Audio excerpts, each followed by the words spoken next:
Many great movements that have occurred on the planet have been because of the divine discontent that has resided in young people. So let us encourage that and be grateful. You know, in 2012, Nathan and I returned to Bodie after leaving in 2009. And when we left in 2009, we never intended on coming back. We were good. Bodie was where it needed to be, and we were circling the drain where we needed to be. We found ourselves hunkering down in Oak Park, and really at the time we found ourselves in the throes of self-induced survival. We still felt recently married, although it had been 5 years. It still felt like we were getting our sea legs. It felt slightly traumatic. Perhaps some of you had a different marrying experience where it was nothing but ease and grace. That was not my experience. When we got married, it was very swift. We met at Bodie in 2007, and within 12 weeks, we were married, living together, and have bought a house. And it was this mystical encounter that many of you have heard before that went into many years of a dark night of the soul. And as I've oftentimes said, had it not involved a marriage certificate and a mortgage, we never would have stayed together. And that was what I needed, something to keep myself still. And when we returned in 2012, Trey, my son, was in middle school.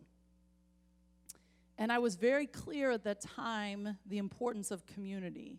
I understood that we were approaching an age and stage of life that me doing on my own felt like a Herculean feat.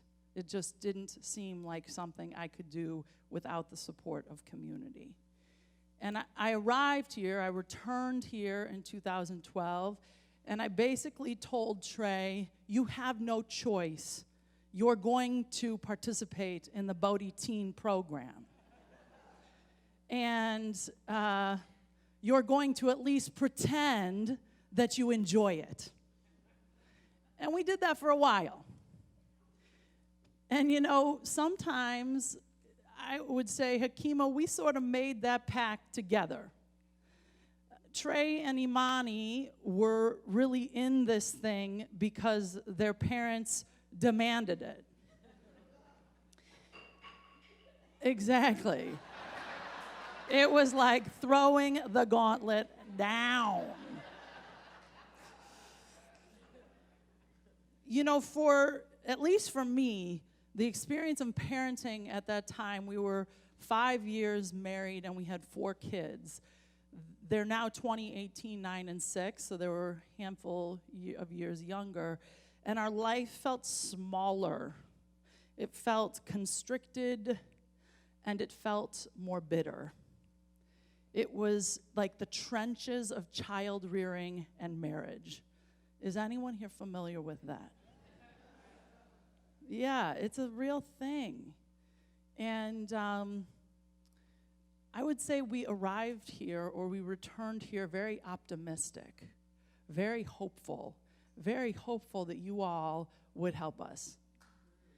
And I remember having a particular Sunday experience where the teens were serving brunch. And there were a number of men standing around. And I was like longing for them to step in and provide a sense of connection with Trey. And it didn't happen. And I realized in that moment that there was an aspect to this community that I wanted to experience more of. And it didn't happen automatically.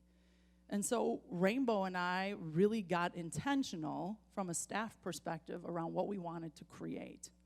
And one of the people that came on board at that time was Corey Stevenson, our youth teen leader, who's up here.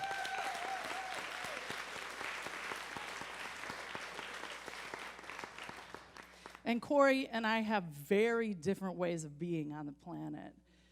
I'm so grateful for that, because my heavy hand does not work with teens the way your light touch does.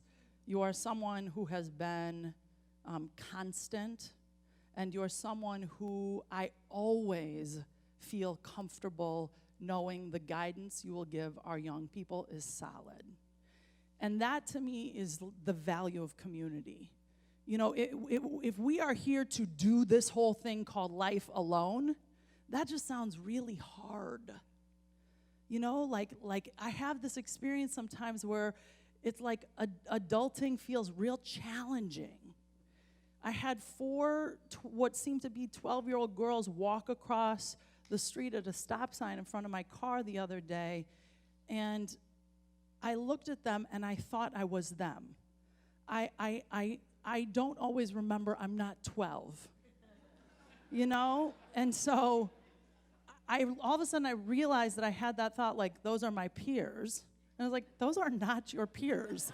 Those are 12-year-old girls. And it's a little disturbing that you're that unrelated to where you are in time and space. But all of the thoughts that you're going to hear today are inspired by these young people. I reached out to them and I said, what inspires you? Who are you here to be on the planet? So everything you hear today comes from them. I want to start this morning with James Baldwin, one of the great truth tellers of modern history. If the concept of God has any validity or any use, it can only be to make us larger, freer, and more loving. If God cannot do this, then it is time we got rid of God. And I think there's something curious about that inquiry at this time and space in this country. If we are going to use the exploration of the sacred to guide our policies and our positions, let us not pick and choose, and let the high idea be to create a larger, freer, and more loving experience. You know, many movements have been mobilized by young people. The young people that mobilize movements demand a larger, freer, and more loving context. They demand it. And so I've oftentimes felt that my 20-year-old and my 18-year-old have raised me perhaps more than I've raised them.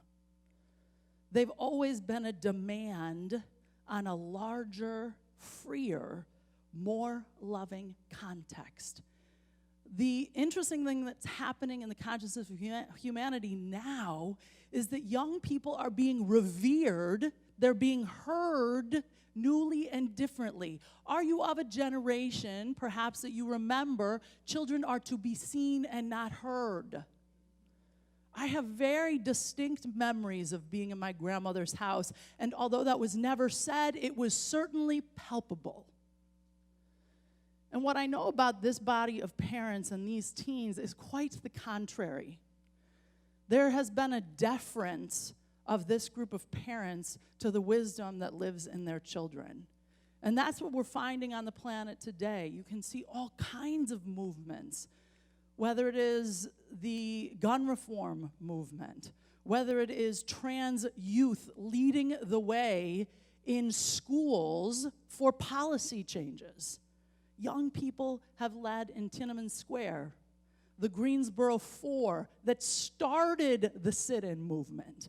Young people move us out of our sleepy state to disturb the peace. And the older we get, I find, if we fall asleep, we can hold on to our peace and mistake it. We can mistake comfort for peace. We get increasingly attached to our creature comforts. And dang, those young people. A larger, freer, more loving context can feel inconvenient at times. But it is what we're here for. Consciousness always expands. It does not contract. So no matter how ugly it can get in our political landscape, no matter how ugly it can look in our economy. And by our economy, I'm not talking about your balance sheet. I'm talking about our economy and the implications of it. No matter how tense it can feel, there is something to rest easy in. The consciousness is always moving forward. So James Baldwin also said, one of my very favorite quotes, "If I love you, I have to make you conscious of the things you don't see." And so, you know, I was talking to someone yesterday, and I was saying my experience on the planet is that I am oftentimes the one that is provoking the uncomfortable conversation. And sometimes I will sense that people will be in conversation with me, and they're like, "Oh, man, here she goes. Would she stop?" But I know that one of my intentions, appointments on the planet, is to say the thing that needs to be said. And that is an opportunity for each of us to love humanity, to love this planet, to love so much that I must make you conscious of the things you do not see. So, Corey, I just really honor you for being someone who creates a space that is larger, freer, and more loving. I thank you for that.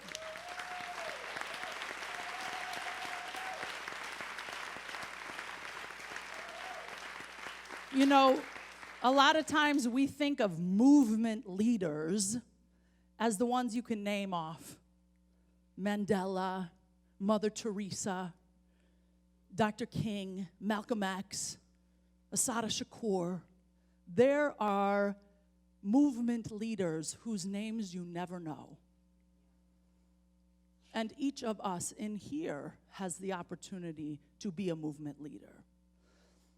So, for these teens, there are a handful of things that I extracted from the quotes that you shared with me. And I think they're incredibly appropriate. They're almost like an instruction to yourself. And I think that they're a great little instruction book for all of us. Lincoln, one of the gifts that you bring to the world is you bring the contribution of leadership. You're someone who stands for excellence in yourself and the world around you.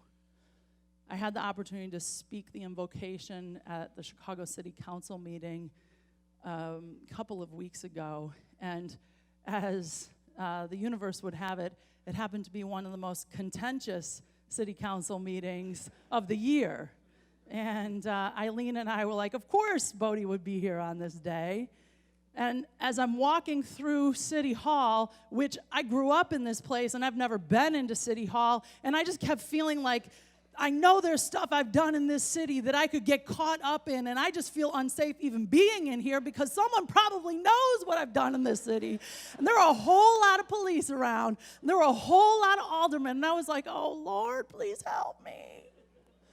And my friend Tone was there with me, and he and I had run the streets in varying capacities since the age of 16, and I was just like, oh, Lord, I don't think we're supposed to be here. He's like, no, we are. I'm like, all right. And then Lincoln walks in. Lincoln walks in as the leader of the JROTC in the city of Chicago, being honored that day at the city council meeting.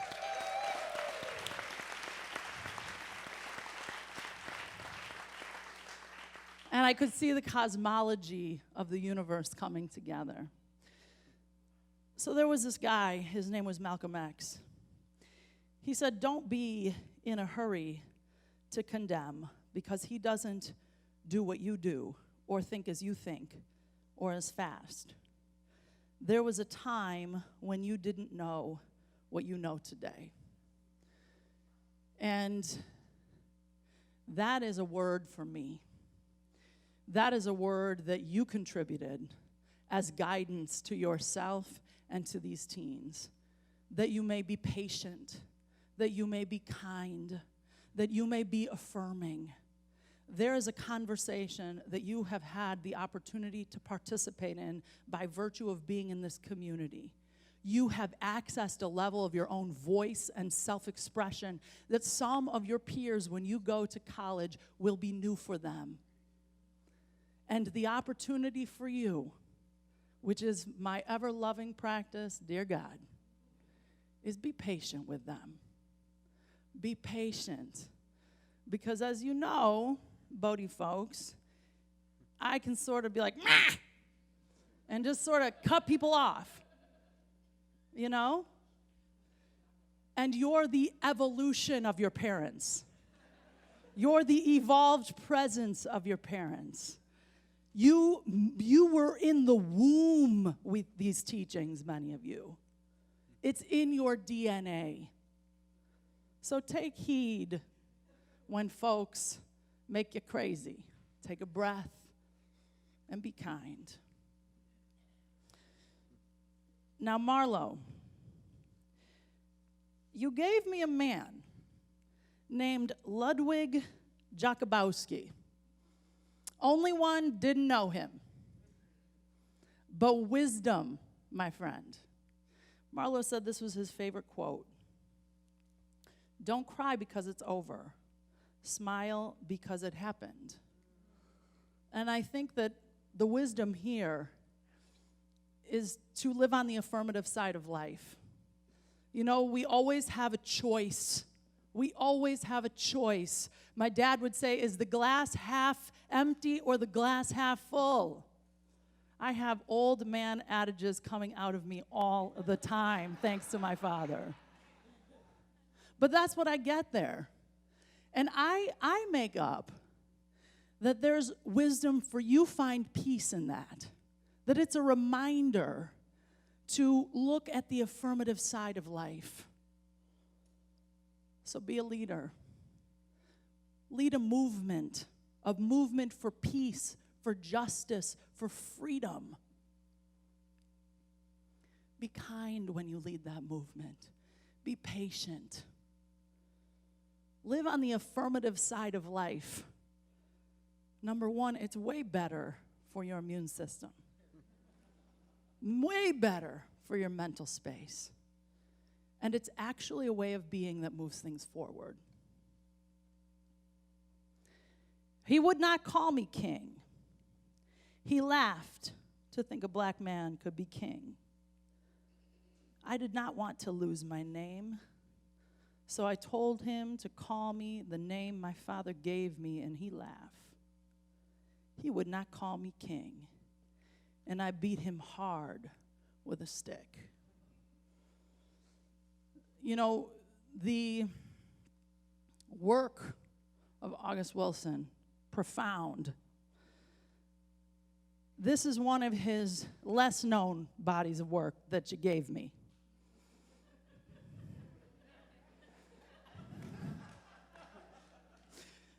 And so I did my research. And one of the things about this character, Headley, in August Wilson's play, is that he was thought to be a little crazy. Yeah. And I thought that was perfect with the Assata Shakur quote that was provided to me. Only the strong go crazy. The weak just go along. And really what both of those speak to is that Headley was being challenged by a black man in his community that said, you can't be called king. And he said, yes, I can. That's my name. I own that. I claim that. And then he gave up the name king because the burden was too great to bear. He gave up his name because it was too inconvenient. It was too heavy to keep asserting his voice on the planet. This man said, your name can't be king. You're a black man. And he said, no, my name is king. My father gave me that name. So what I take from that is that do not forget your place in space. Do not give up your name. Do not give up your voice. Occupy the space that is you. And sometimes we look crazy when we do that. But you want to know what crazy is? I often walk on the planet and I will ask my husband, I will ask Rainbow, am I out of my mind? And when I heard Assata Shakur's words, which I first read at 16, when I heard those words, it was comfort. There's nothing crazy about you. You are just seeing that which doesn't work. You're just seeing the cry for some kind of reconciliation in humanity. I feel encouraged by these young people. I feel encouraged by the generation of young people that are leading us. If you remember, a number of weeks ago, we had a young woman named Jay Jameson here. And what she asked of us is that we, as elders, to varying degrees, I would prefer not to be an elder yet, but that's all right. For their context, we as elders have a responsibility to make space for the voice of young people, to trust the wisdom of young people. The days of dominance and authority, the days of children being seen and not heard, have erupted. Try raising a small person today. The consciousness is very different. I have a 9-year-old who reminds me daily, you will not use control as a tactic here.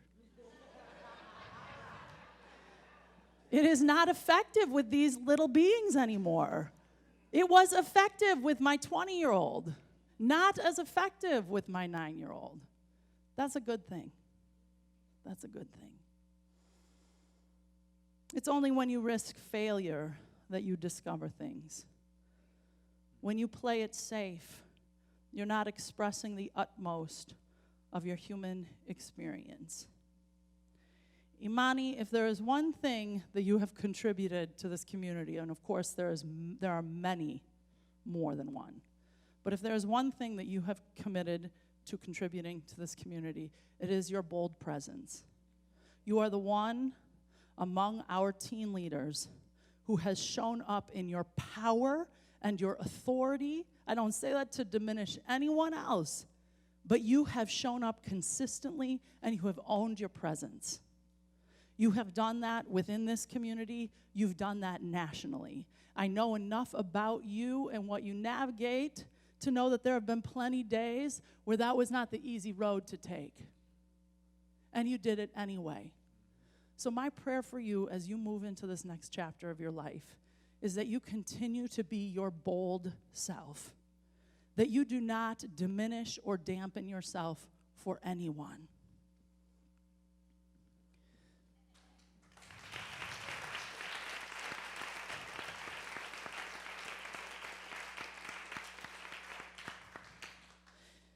One of our teens is not here because she's facilitating a body of work at the Omega Institute. So we apologize that she's not here to be with you. But really the contribution that Jaylen Brown brings to this community and to the planet, the body of work I know she's contributing to at the Omega Institute, is disturbing the peace. If there was one thing that I hope you heard from her through this morning, is to not be afraid to disturb the peace. We are all whole human beings that can handle a little disruption. And if there is a second thing that you take from this morning, I hope it is influenced by Lincoln's presence on the planet, which is to be a leader, to step in and stop waiting for someone else to lead. To step in. Lincoln Rogers is a Renaissance man. He is in the JROTC. He is in some kind of dance troupe. Is that right? What kind of dance troupe? The Middle Eastern dance troupe. He plays the viola, and he is taken. He has a girlfriend, all right?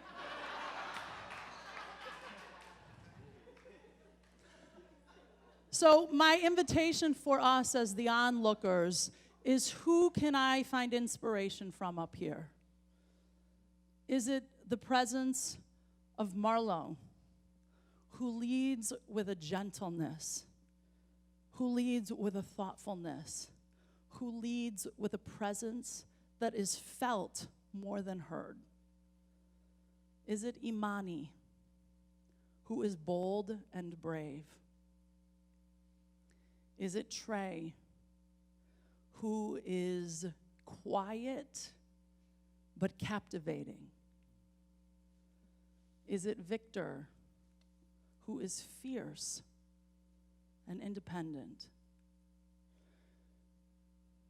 Is it Lincoln, also quiet but captivating?